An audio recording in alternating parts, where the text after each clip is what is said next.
What are the big problems in the world? Everyone talks about climate change. This is a big problem we should all think about. But there is a bigger problem. The bigger problem is human thinking. Our thinking is not very good. We are very happy about it, we are very complacent about it, but our human thinking is not very good. Why? Because it is based too much on judgment, not enough on design. So if there is a conflict, we make judgments, who is wrong, who has broken the law, who has done badly, rather than design a way forward. How did this happen? The time of the Renaissance, when Greek thinking came into Europe, the people running schools and universities and thinking in general were church people. And of course, they did not need perceptual thinking, they did not need creative thinking, they did not need design thinking. What they needed was truth, logic and argument to prove the heretics wrong. So that became the key thinking of Western culture, Western civilization, and it has remained so to this day. We pay very little attention to perceptual thinking, but perceptual thinking is much more important than logical thinking. Research at Harvard by David Perkins showed that 90% of the errors in thinking were errors of perception, not of logic at all. And if you perceive the world in a certain way, no matter how logical you are, your behavior will be inappropriate, will be wrong.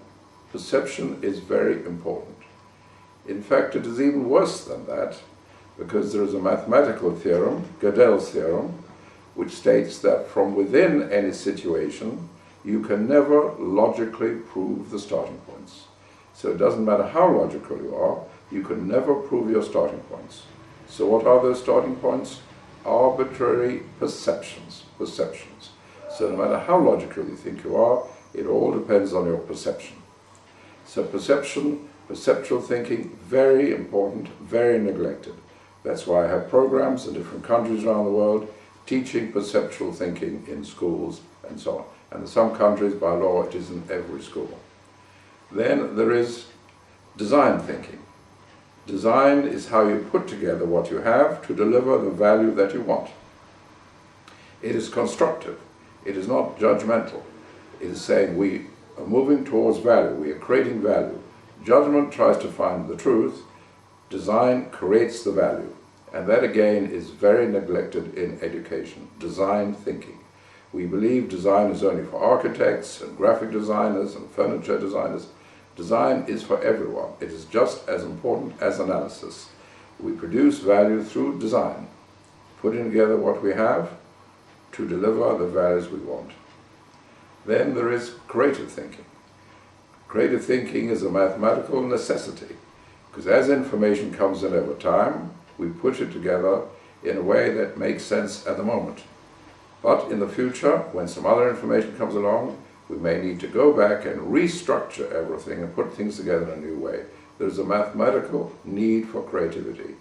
But we have believed creativity is a special talent which only some people have and other people do not have, and that is nonsense, absolute nonsense.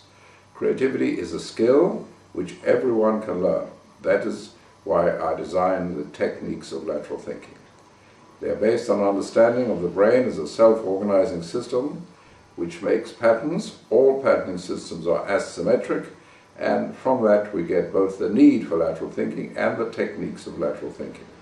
For example, one technique used by a workshop in South Africa for a steel company, one technique generated 21,000 ideas in one afternoon, 21,000, deliberately.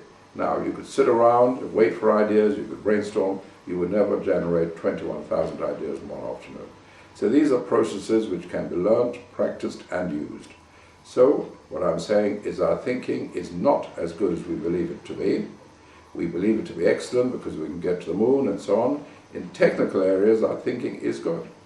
But in human affairs our thinking is very poor and has progressed very little over the last 2,400 years. So we still use the thinking put together by the GG3. The GG3 are the Greek gang of three, Plato, Aristotle, Socrates. which is very largely judgment-based. So, while of course we must pay attention to climate and climate change, we need to pay even more attention to our human thinking, with which we are very satisfied and yet which is not as good as we believe it to be. So that, in my mind, is the biggest problem facing the world today.